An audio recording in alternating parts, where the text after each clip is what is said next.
Hello friends, welcome back to our channel.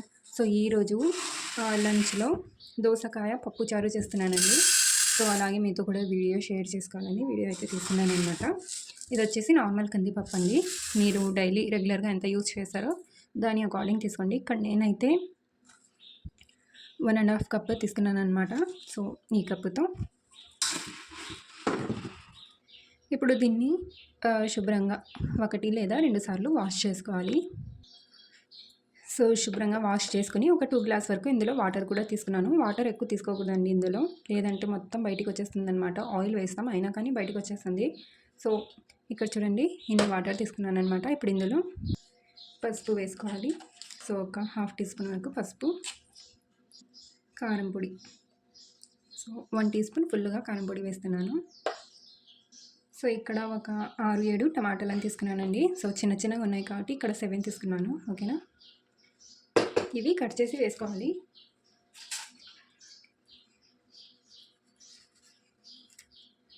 So ఇక్కడ పిల్లలకి half day schools అయితే ఇంకా స్టార్ట్ అయిపోయాయండి. మా పిల్లలకి ఈరోజు నుంచే హాఫ్ డే స్కూల్స్ అనమాట. ఇంకా మార్నింగ్ తొందరగా ఉప్మా అయితే చేసేసాను. ఉప్మా తిని వెళ్ళిపోయారు. ఇంకా ఏ స్నాక్స్ అయితే చేయలేదండి, అంటే సడన్గా తెలిసిందనమాట. ఇంకా ఈరోజు స్నాక్స్ అన్ని ప్రిపేర్ చేసి పెట్టాలి పిల్లలకి. చాలా బాగుంటుందండి అసలుకి, ఒకసారి డెఫినెట్గా ట్రై చేయండి. ఓకేనా, చాలా బాగుంటుంది. అసలు నేనైతే ఇంకా వెయిట్ చేస్తూ ఉంటానన్నమాట. దోసకాయలు ఎప్పుడు వస్తాయి, ఎప్పుడు చేసుకోవాలి పప్పు అని, అంత ఇష్టం అన్నమాట నాకైతే. సో మీలో ఎంతమందికి ఇష్టమో కామెంట్ చేయండి. ఓకేనా, ఓకే అండి. సో టమాటాలు వేసేసిన తర్వాత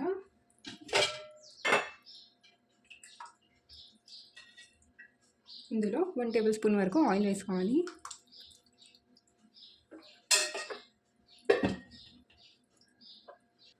లిడ్ పెట్టేసుకోవాలండి. ఇంకా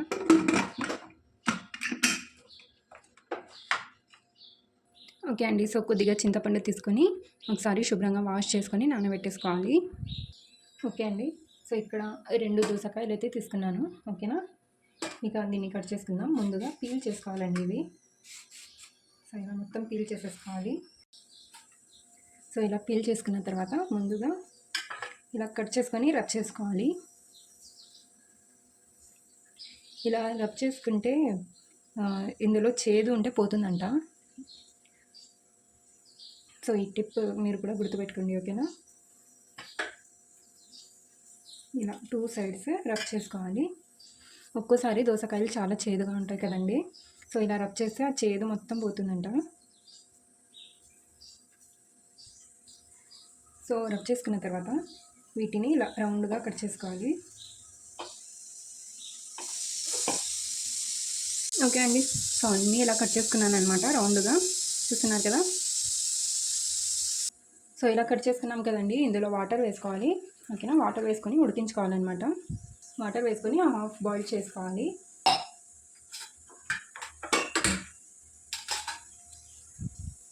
ఇందులోనే ఉప్పు కూడా వేసుకొని కొద్దిగా సగం వరకు ఉడికించుకోవాలి వీటిని.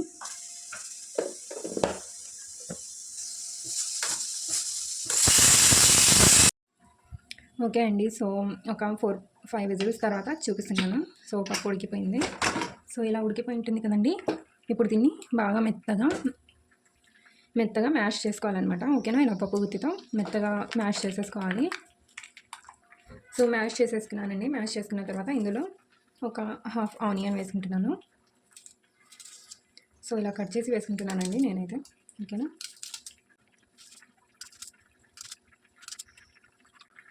ఓకే అండి. సో ఆనియన్స్ వేసుకున్న తర్వాత చింతపండు రసం వేసుకోవాలి. సో రసం వేసే కన్నా ముందు దీన్ని కూడా బాగా ఇలా మ్యాష్ చేసుకోవాలన్నమాట. సో బాగా రసం తీసుకున్న తర్వాత ఇప్పుడు పప్పులో యాడ్ చేసేసుకోవాలి. చాలా బాగుంటుందండి. ఒకసారి డెఫినెట్గా మీరు కూడా ట్రై చేసి నాకు కామెంట్ చేయండి ఎలా ఉంది అనేది.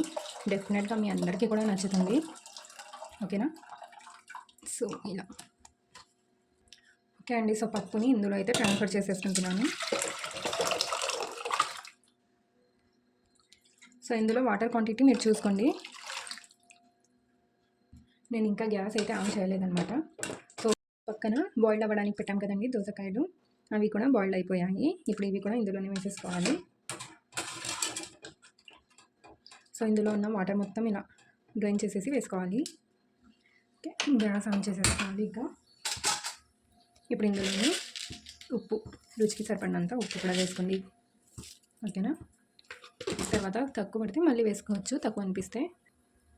అలాగే కొద్దిగా కరివేపాకు, మీ దగ్గర పచ్చి కరివేపాకు ఉన్నా కానీ వేసుకోవచ్చు. నా దగ్గర డ్రై ఉంది, సో డ్రై వేసేస్తున్నాను. ఒకసారి బాగా మిక్స్ చేసుకున్నాం. ఇంకా దీన్ని బాగా బాయిల్ అవ్వనివ్వాలండి, బాయిల్ చేసుకోవాలన్నమాట. చింతపండు రసం వేసాం కదా, సో ఒక 10 మినిట్స్ వరకు బాయిల్ చేసుకుంటే సరిపోతుంది. 10 to 15 మినిట్స్ వరకు. మధ్య మధ్యలో ఒకసారి ఇలా మిక్స్ చేస్తూ ఉండండి. ఉప్పు కూడా చెక్ చేసుకోండి, ఒకవేళ తక్కువ అనిపిస్తే యాడ్ చేసుకోండి.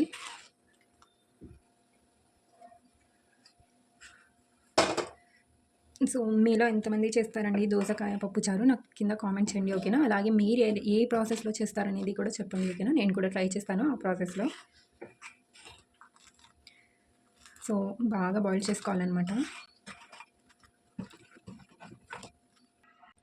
ఓకే అండి, బాయిల్ అయిపోయిన తర్వాత లాస్ట్లో కొద్దిగా కొత్తిమీర వేసుకోవడమే. కొత్తిమీర వేసేసుకోవాలి, శుభ్రంగా వాష్ చేసి వేసుకోండి. సో కొత్తిమీర వేసుకున్న తర్వాత 1 నిమిషం వరకు దీన్ని బాయిల్ అవ్వనిచ్చి ఇక తర్వాత గ్యాస్ ఆఫ్ చేయడమే. ఇప్పుడు సో ఇక్కడ పక్కన స్టవ్ మీద పెట్టుకున్నాను చూడండి, కడాయి పెట్టేసుకోవాలి ముందుగా. సో కడాయి పెట్టేసుకొని ఆయిల్ వేసుకోవాలి.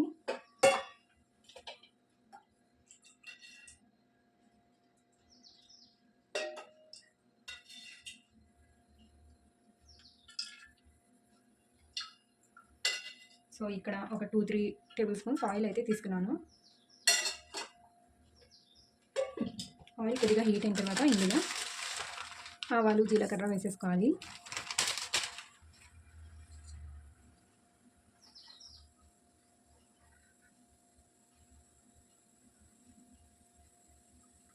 సో ఇలా ఆనియన్స్ సన్నగా కట్ చేసి పెట్టేసుకోవాలన్నమాట. ఓకేనా, ఇక్కడ ఆవాలు, జీలకర్ర కొద్దిగా చిప్పట్లాడిన తర్వాత ఇవి వేసేసుకోవాలి. ఆనియన్స్ బాగా బ్రౌన్ కలర్లో వచ్చేంత వరకు ఫ్రై చేసుకోవాలండి. ఇంకా అందరికీ తెలిసే ఉంటుంది కదా పోపు ఎలా వేయాలో.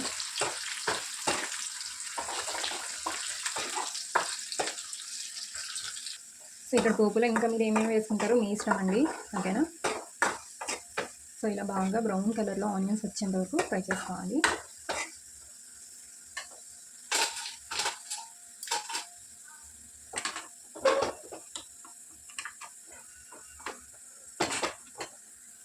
సో ఇది పప్పులో వేసేటప్పుడు మాత్రం చాలా జాగ్రత్తగా వేయాలండి, ఎందుకంటే ఇక్కడ పప్పు చారు కదా. సో జాగ్రత్తగా వేయండి, లేదంటే కొద్దిగా చల్లారిన తర్వాత వేసుకోండి. ఓకేనా, అదైతే బెస్ట్ అనమాట, లేదంటే మొత్తం మీద అయ్యి పడుతుంది పప్పు చారు. అలాగే ఇది కూడా పోపు కూడా, సో జాగ్రత్తగా వేసుకోండి. చూసారా, జస్ట్ కొద్దిగా వేస్తుంటేనే ఎలా ఇదవుతుందో.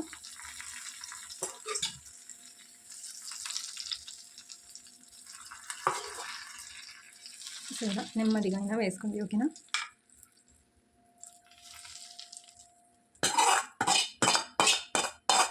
సో ఆయిల్ మొత్తం స్లోగా వేసేసిన తర్వాత ఇంకా ఆనియన్స్ మొత్తం వేసేసుకుంటే సరిపోతుంది. కరివేపాకు నేను ఆల్రెడీ వేసాను కదా, సో అందుకని వేయలేదన్నమాట. సో రెసిపీ నచ్చితే లైక్ చేయడం మాత్రం మర్చిపోకండి. ఓకేనా, సో నెక్స్ట్ వీడియోలో మళ్ళీ కలుద్దాం. అంతవరకు take care and bye bye.